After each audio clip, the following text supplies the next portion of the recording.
Life after death, मरने के बाद हमारा क्या होता है। फैसिनेटिंग टॉपिक है। मैंने कहा था ऐसे वीडियोस लेकर आऊँगा। अच्छा, इस वीडियो को स्टार्ट करने से पहले मैं ये बोल दूँ कि मुझे पता है ये टॉपिक इंसान कब देखने आता है। बेसिकली या तो जब वो अपने किसी करीबी को खो देता है, या कुछ लोग ऐसे भी होंगे जो सचमुच इस बारे में जानना चाहते होंगे। पर अगर आप अपने किसी करीबी को खोने के बाद ये वीडियो देख रहे हो तो I am sorry for your loss. कोई उसको पूरा नहीं कर सकता। आई प्रे, और हम सभी प्रे करते हैं कि आपने जिनको भी खोया है वो जहाँ भी हो अच्छे से हो। मैं ये बात इसलिए इतने अच्छे से कह सकता हूँ क्योंकि मैंने भी जब अपने पापा को खोया था तो मैंने YouTube पे ये टॉपिक सर्च करा था। तो अब शुरू करते हैं टॉपिक कि लाइफ आफ्टर डेथ, मरने के बाद इंसान का होता क्या है। दोनों टर्म्स में हमेशा की तरह बात करेंगे, साइंटिफिक टर्म्स भी और वैदिक टर्म्स भी। अच्छा, अब कुछ लोग सोचेंगे कि तुम कैसे बता सकते हो कि मरने के बाद क्या होता है, क्योंकि ऑब्वियसली वो तो जो एक्सपीरियंस करता है वो दोबारा वापस नहीं आता है। तो मैं उनको ये बता दूं कि दुनिया में ऐसे 5-6% लोग हैं जिन्होंने नियर डेथ को एक्सपीरियंस किया है। अब नियर डेथ का मतलब आसान भाषा में है मर कर वापस आना। आपने ऐसा सुना होगा अपने गांव में बुजुर्गों के द्वारा कि ऐसा हुआ था कि वो मरकर वापस आ गया। कभी ना कभी आपने सुना होगा, और अगर नहीं सुना है तो आज मैं हूं ना, आज मैं बताऊंगा आपको। और अगर इससे रिलेटेड वीडियोस भी आप देखना चाहते हैं तो यूट्यूब पर और कई वीडियोस हैं जहां पर नियर डेथ एक्सपीरियंस के पेशेंट्स को दिखाया गया, पेशेंट्स के बारे में बताया गया। तो जब उन लोगों से पूछा गया कि मरने के बाद क्या होता है, तो बेसिकली जितने भी लोगों से ये पूछा गया सबके सवाल कहीं ना कहीं सेम थे। सबका कहना था कि मरने के बाद एक तो वो बहुत लाइट वेट फील कर रहे थे ऑब्वियसली, और एक स्पाइरल सी, क्या कहें उसको, टनल जैसा था, एक गोल सा टनल जिसके थ्रू वो कहीं जा रहे थे। एक चमचमाती सी रोशनी, काफ़ी तेज़ रोशनी उनको दिख रही थी। तो अब अगर वेदों की माने तो मरने के बाद क्या होता है, तो गरुड़ पुराण के अनुसार मरने के बाद जब आपकी आत्मा शरीर को त्यागती है तो वो कुछ मिनटों के लिए समझ ही नहीं पाती कि उस आत्मा ने शरीर को त्याग दिया है। जी हाँ, उसे ऐसा ही लगता है कि वो वहीं पड़ी हुई है, पर उसे रियलिटी ये तब समझ में आती है जब वो खुद को काफ़ी लाइट वेट महसूस करती है। मतलब बेसिकली वो हवा में तैरने सी लगती है, और आसपास हो रही चीज़ों को आत्मा बराबर देख सकती है, बट हम उस आत्मा को कभी देख नहीं सकते। वो सारी चीज़ें सुन सकती है जो उस कमरे में हो रही होती है या उस जगह पर हो रही होती है जहाँ पे उनकी डेथ हुई है। और ऐसा होने के बाद, उनकी डेथ होने के बाद, वो आत्मा ट्राई करती है कि किसी तरह वापस से उस शरीर में घुस जाए, क्योंकि ऑब्वियसली पेन उनको बहुत ज़्यादा होता है। जैसा हमें पेन होता है वैसा उन्हें भी पेन होता है कि उनके आसपास सारे उनके रिश्तेदार रो रहे हैं, पर वो कुछ कर नहीं सकते, दे फील हेल्पलेस। तो वो आत्मा कई बार ट्राई करती है कि मैं उस शरीर में वापस घुस जाऊं, पर ऐसा हो नहीं सकता, नेचर के अगेंस्ट है। तो जब शरीर में जाने के लिए आत्मा तड़पती रहती है तो वो एक पेनफुल एक्सपीरियंस होता है उनके लिए, but again it's a process.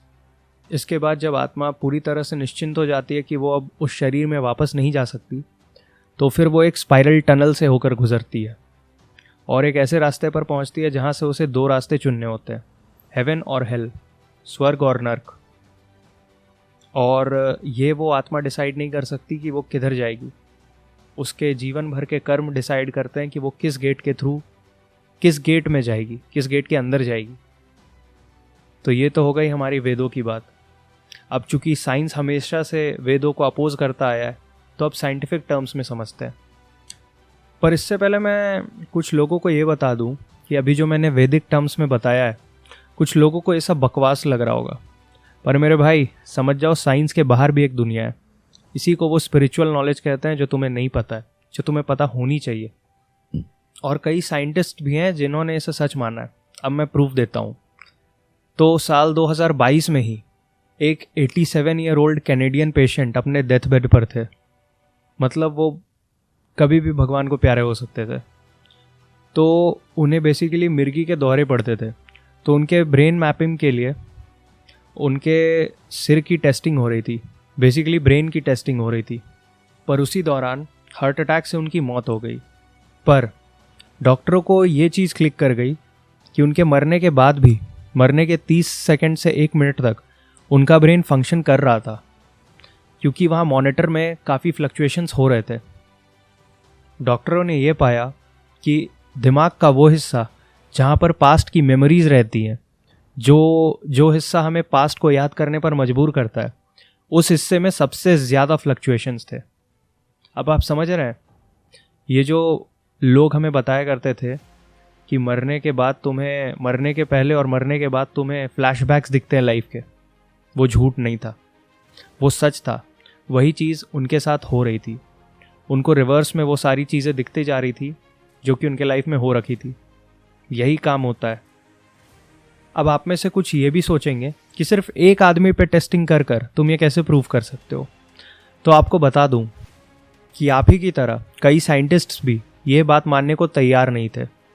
तो उन्होंने और भी कई पेशेंट्स जो कि अपने डेथ बेड पर थे, उनके साथ ये टेस्टिंग शुरू करी। पर चूंकि किसी को भी ये नहीं पता होता कि इंसान कब मरेगा, तो ये कई सारे एक्सपेरिमेंट्स फेल होने लगे।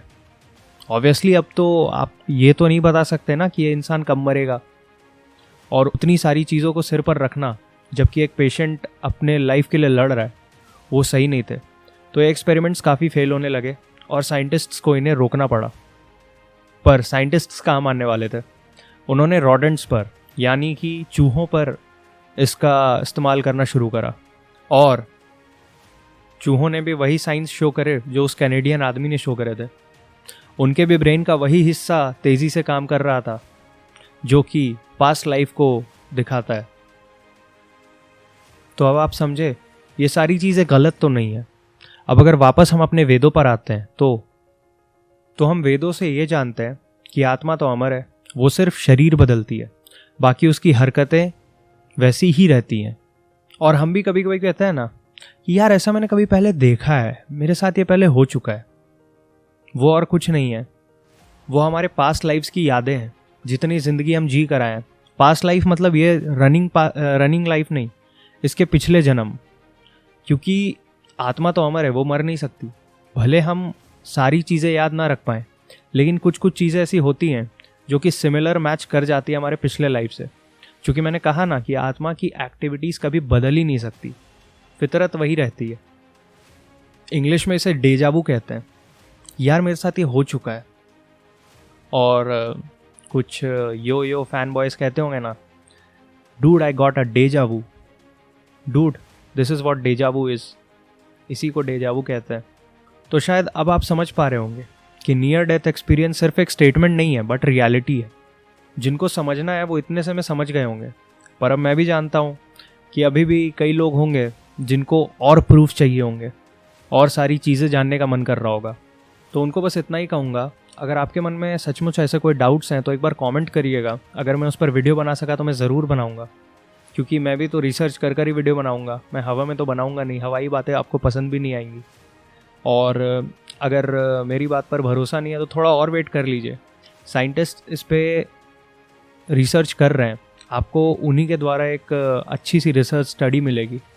पर फिलहाल ऐसे इंटरेस्टिंग वीडियोस के लिए डू सब्सक्राइब माय चैनल। मिलते हैं अगले वीडियो में, तब तक के लिए राम राम।